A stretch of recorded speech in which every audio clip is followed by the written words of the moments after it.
สาวแม่ห้างหัวป้าใหม่ๆสวยวิไลแท้เดียวบางอายลงหักนางอยากมาสร้างแทนผัวเก่าน้องหอยยิ้มต้องตาสวยโสภายามใดมาเห็นคิดว่านางฟ้า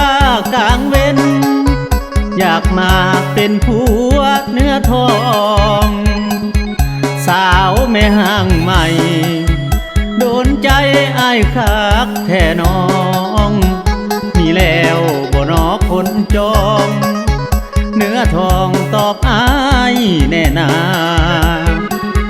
ถึงเป็นแม่ห้างอ้ายยังเบิ่งน้องว่าดีของเก่ายังมีลาสีเว้าอีหลีจากใจแท้นาถ้าน้องบ่ตีอ้ายนี้สิขออาสาขอมาเป็นยาถ้าแพ้ให้หายเศร้ามองเชื่อใจเถิดนะบ่ได้หวังมาหลอกลวงให้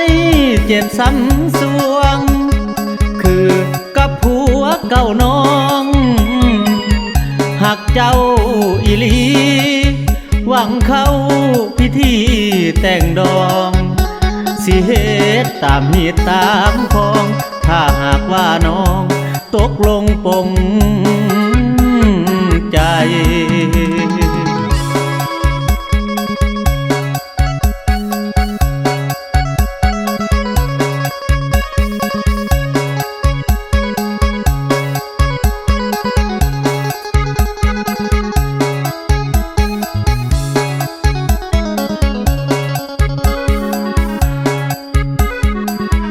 ถึงเป็นแม่ห้า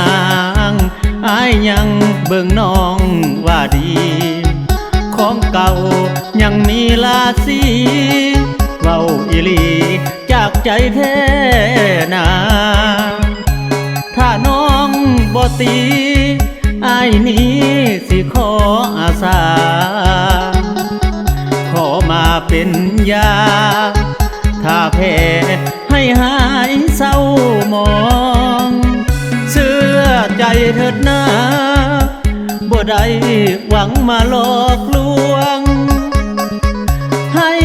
เจ็บซ้ำสวงคือกับผัวเก่าน้อง